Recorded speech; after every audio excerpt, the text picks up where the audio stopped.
అందరికీ నమస్కారం. ఈరోజు మనం రాజుగారి జ్యోతిష్యం అనే ఒక మంచి కథ చెప్పుకుందాం.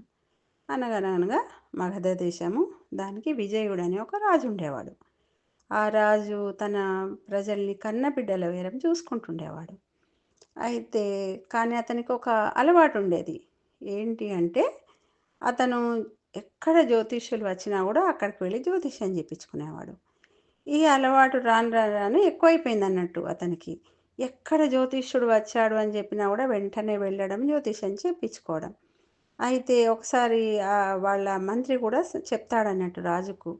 రాజా, ఈ పద్ధతి మంచిది కాదు. ఒకసారి జ్యోతిష్యం చెప్పించుకోవడం మంచిదే కానీ ప్రతిసారి కూడా ఎవరి దగ్గరకంటే వాళ్ళ దగ్గరికి వెళ్ళి జ్యోతిష్యం చెప్పించుకోకూడదు అని చెప్తాడు. కానీ రాజులు ఎవరి మాట వినరు కదా. లేదు లేదు, జ్యోతిష్యం చెప్పించుకుంటే అన్నీ తెలుస్తాయి మనకు. తెలిస్తే మనం ఇంకా మంచిగా పరిపాలన చేయొచ్చు అని చెప్పేసి జ్యోతిష్యుల దగ్గరికి పోతుంటాడు. ఇట్లా కొద్ది రోజులు గడిచిన తర్వాత వాళ్ళ రాజ్యానికి ఒక ప్రసిద్ధ జ్యోతిష్యుడు వస్తాడన్నట్టు. వచ్చి జరిగేది జరగబోయేది అన్నీ చెప్తుంటాడు.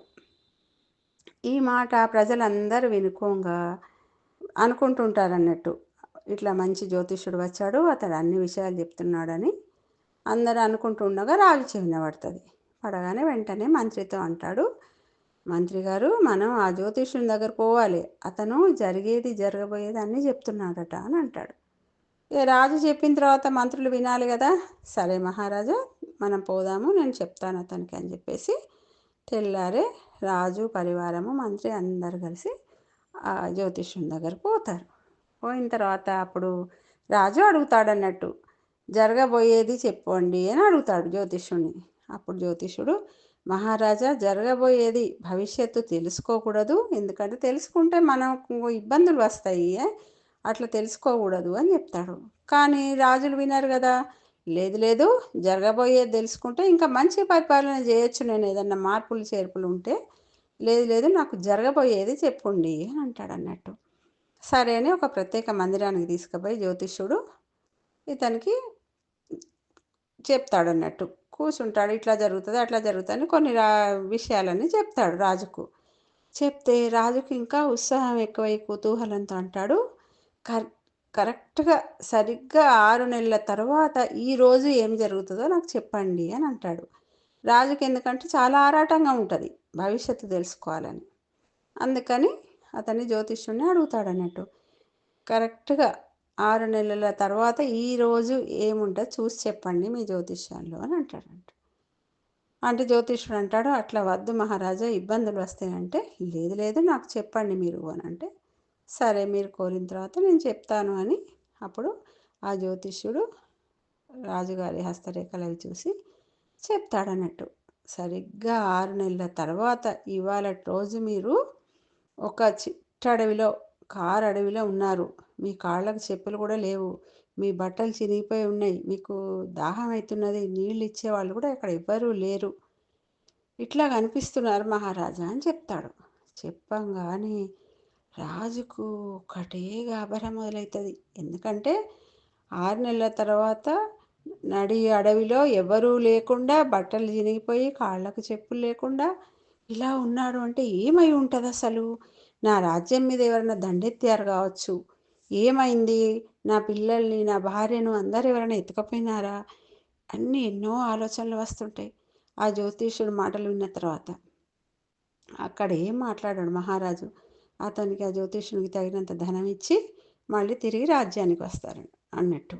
రాగానే ఈ రాజుకు ఒకటే బెంగ మొదలవుతుంది. ఏమై ఉంటుంది 6 నెలల తర్వాత నాకేమీ లేకుండా అయింది, అడవిలో ఉన్నా అంటే ఏదో అయ్యింది, నా రాజ్యం మీద ఎవరో దండెత్తారు అని చెప్పేసి ఒకటే బెంగ పడుతుంటాడు. పడిన తర్వాత మంత్రికి కూడా చెప్పాడు. మంత్రి అడుగుతాడు అన్నట్టు తెల్లారే చూసి, రాజుగారు, మీరు ఎందుకో నిన్నటి నుండి ఏదో ఆలోచిస్తున్నారు, భయంగా కనిపిస్తున్నారు, బెంగగా కనిపిస్తున్నారు, ఏంటి అంటే, ఆహా ఏం లేదు మంత్రి అని చెప్తాడు.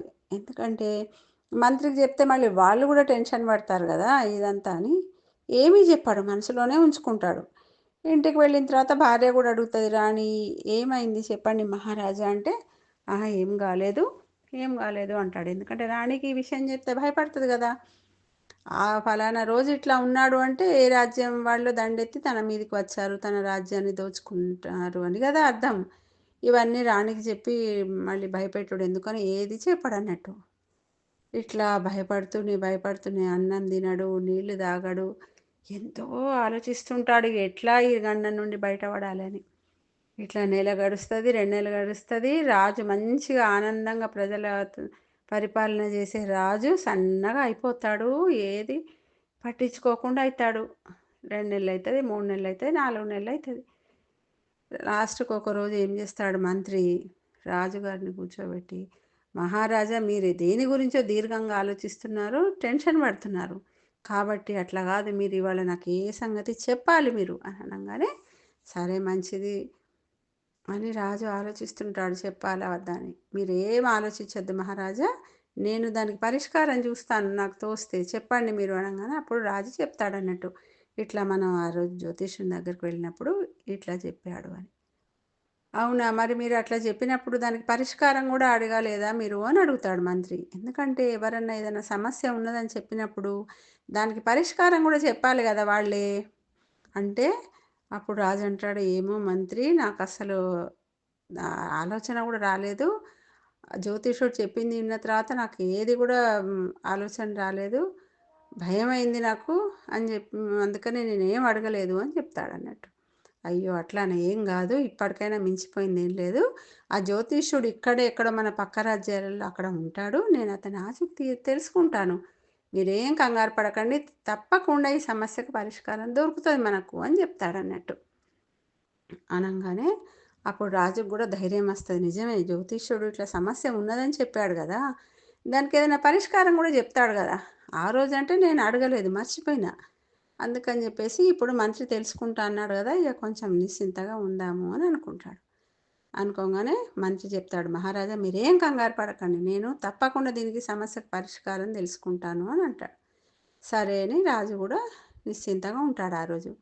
మంత్రి తన వేగులందరినీ ఆ రాజ్యానికి ఈ రాజ్యానికి అందరిని పంపించి ఆ 6 నెలల కింద ఎవరైతే జ్యోతిష్యుడు చెప్పాడో ఆ జ్యోతిష్యుడు ఎక్కడ ఏ రాజ్యంలో ఉన్నాడో అన్ని వివరాలు తెలుసుకుంటాడు. తెలుసుకుంటే అతను ఒక పక్క రాజ్యంలో ఉన్నాడు అని తెలుస్తుంది. ఇవన్నీ తెలిసేసరికి ఈ 6 నెలల గడువు దగ్గరికి వస్తుంది అన్నట్టు. 5 నెలలు అయిపోతాయి, 5 నెలల 15 రోజులు. సరే రాగానే ఆ జ్యోతిష్యుని కనుక్కొని అతని దగ్గరికి పోవడానికి అతనికి సమాచారం ఇచ్చి ఆ రాజ్యానికి ఇక రాజు ఈ పరివారం అంతా సైన్యం బయలుదేరుతారన్నట్టు జ్యోతిష్యుని దగ్గరికి పోవడానికి. ఆ రాజ్యానికి పోవాలంటే మధ్యలో ఒక అడవి ఉంటుంది, ఆ అడవిలో నుంచి పోతుంటారు వీళ్ళు. పోతుండగా ఏమవుతుంది, అనుకోకుండా వీళ్ళ సైన్యం పోతున్నప్పుడు ఒక పెద్ద సింహాల గుంపు ఎదురవుతుంది. వచ్చి అవి గాండ్రించేసరికి రాజపరివారం అంతా అటు ఇటు చెల్లా చెదురైపోతుంది. సైన్యం అంతా అటు ఇటు అయిపోతారు. రాజు ఒకవైపు అయిపోతాడు, రాజు ఎక్కిన రథం గుర్రాలు విచ్చుకొని పోతాయి, రాజు కింద పడిపోతాడు. చాలా గందరగోళం అవుతుంది అన్నట్టు ఆ సింహాల గుంపు ఎదురు వచ్చేసరికి. ఆ సైనికులు ఎంతో రక్షిద్దాం అనుకుంటారు, కానీ పెద్ద గుంపు వచ్చేసరికి చెల్లా చెదురైపోతారు. రాజు ఎక్కిన రథం కూడా గుర్రాలు ఎటో తీసుకుపోతాయి అన్నట్టు రాజును, మొత్తానికి తీసుకుపోయి ఎక్కడో పడేస్తాయి. సింహాలు ఎటో వెళ్ళిపోతాయి. అంతలోనే సైనికులు బాగా అదిలిచ్చి సింహాలను వెళ్ళగొడతారు, కానీ అంతలోనే ఈ సైనికులు అందరు చెల్లా చెదిరైపోతారు. రాజు కూడా ఎక్కడో పడిపోతాడు, పాపం అతని బట్టలు చినిగిపోతాయి, కాళ్ళకు చెప్పులు ఉండవు. ఇక భయంగా చూస్తుంటాడు. చూస్తుంటే అక్కడ ఒక అతను వస్తువు కనిపిస్తాడు, కట్టెలు అమ్ముకునే అతను వస్తువు కనిపిస్తాడు. చూసి ఇక్కడ ఏమో అయింది, ఏదో వచ్చినట్టున్నదని చెప్పేసి రాజు దగ్గరకు వచ్చి, ఎవరు బాబు మీరు, ఏంది అని అడుగుతాడు. అతనికి తన రాజు అని తెలియదు కదా పాపం మరి. అందుకని ఏంది, మీకు ఏం కావాలి నా దగ్గర అంటే, బాగా దాహం అవుతున్నది అంటే, సరే నా దగ్గర కొన్ని మంచినీళ్ళు ఉన్నాయి, నేను మీకు ఇస్తా, మీకు ఏం భయం లేదు, నేను చూసుకుంటా మిమ్మల్ని అని చెప్తాడు. తన దగ్గర ఉన్న నీళ్ళు రాజుకి ఇస్తే రాజు తాగుతాడు. అంతలోనే ఒక్క 10 నిమిషాల్లోనే మొత్తం మళ్ళీ సైన్యం అంతా రాజును వెతుక్కుంటూ వచ్చేస్తారన్నట్టు. అట్లా రాజు తప్పిపోతే వదిలేయరు కదా, వెంటనే మంత్రి సైన్యం అందరూ రాజును వెతుక్కుంటూ వచ్చి రాజు దగ్గరికి వస్తారన్నట్టు. రాజుకు ధైర్యం చెప్పి మళ్ళీ రథంలో ఎక్కిస్తారు. ఎక్కించిన తర్వాత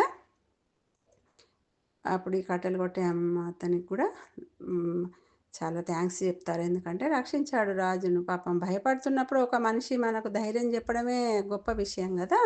అతని వల్ల రాజు గూడా కొంత కుదుట పడతాడు గదా! అతనికి చెప్పిన తర్వాత మళ్ళీ రథంలో రాజుని ఎక్కించుకొని అతనికి సాంతన చేసి మళ్ళీ మంత్రి అంటాడు, "ఆ జ్యోతిష్యుడు ఎక్కడైతే ఉన్నాడో అక్కడికి పోదాం పదా" అని చెప్తాడు రాజుకు. వాళ్ళకు భటులకు చెప్పంగానే అప్పుడు రాజు అంటాడు, "ఏ జ్యోతిష్యుని దగ్గరకు వద్దు, మన రాజ్యానికే మనం పోదాము" అని చెప్తాడు. "ఎందుకు మహారాజా అక్కడికి పోదాము, జ్యోతిష్యుడిని మనం అడుగుదాం పరిష్కారం" అంటే, "అవసరం లేదు, మనం మన రాజ్యానికే పోదాము" అని చెప్తాడు. మళ్ళీ వాళ్ళ రాజ్యానికే వచ్చేస్తారన్నట్టు. అయితే దారిలో అడుగుతాడు మంత్రి, "ఎందుకు మహారాజా వద్దన్నారు మీరు" అంటే, "అవును మహామంత్రి, ఎందుకంటే ఆ రోజు నాకు జ్యోతిష్యుడు చెప్పింది ఏంది, నేను అడవిలో చిరిగిన బట్టలతో ఉంటా, ఒక్కడినే ఉంటా, కాళ్ళకు చెప్పులు ఉండవు అని చెప్పాడు. ఇప్పుడు కూడా మనకు అదే సంఘటన జరిగింది కదా! నేను ఒక్కడినే అయిపోయినా ఈ ఆ సింహాల గుంపు ఎదురు రావడంతో కదా! ఆ జ్యోతిష్యుడు చెప్పింది ఇక్కడ జరిగింది మనకు. కానీ నేను ఏదేదో ఊహించుకొని ఎవరైనా వేరే రాజ్యం వాళ్ళు మన రాజ్యం మీద దండెత్తుతారని, అదని, ఇదని లేనిపోనివన్నీ ఊహించుకొని నేను చాలా బెంగపడ్డాను. కానీ ఇగో జరిగింది ఇదే జ్యోతిష్యుడు చెప్పింది. చూసావా, మనం భవిష్యత్తు తెలుసుకోవాలనుకుంటాం కానీ సరిగ్గా తెలియనందువల్ల ఇగో ఇలాంటి ఉపద్రవాలు వచ్చి పడతాయి. లేనిపోని చిన్న విషయానికి నేను చాలా రందిపడ్డాను. 6 నెలల నుండి దీని గురించి నిద్రాహారాలు మాని అని అంటాడు. అప్పుడు మంత్రికి కూడా నిజమే అనిపిస్తుంది. అంతే కదా, జ్యోతిష్యుడు ఏమని చెప్పాడు, అడవిలో ఉంటావు, చెప్పులు ఉండవు, బట్టలు చినిగిపోతాయి, అన్నీ చెప్పాడు. అవన్నీ కూడా జరిగినాయి కదా. కానీ దీనికి రాజు ఇంకా ఏదో ఊహించుకున్నాడు. రాజ్యం మీదికి దండెత్తుతారు, తన సంపద పోతుంది, తన భార్య పిల్లలు ఏమవుతారో అని లేనిపోని ఆలోచనలతో భయపడ్డాడు కదా. అందుకని చెప్పేసి ఈ ఆలోచనలన్నీ మానుకొని రాజు ఇంటికి వచ్చి హాయిగా భార్య బిడ్డలతో ప్రజల్ని కన్న బిడ్డల వలె చూసుకుంటూ పరిపాలన సాగిస్తారు. చూసారా, ఏదైనా అతిగా ఊహించుకోవడం వల్ల ఎంత ఇబ్బందులు వస్తాయో. అందుకని ఏదైనా అతి సర్వత్రా వర్జయేత్ అని చెప్పారు మన పెద్దలు కదా. బాగుంది కదా కథ. ఏదైనా కొంచెం చేయడం బాగుంటుంది, కానీ దాన్ని అదే వ్యసనంగా చేసుకుంటే ఏదైనా ఇబ్బంది అవుతుంది. ఇది చిన్న కథ.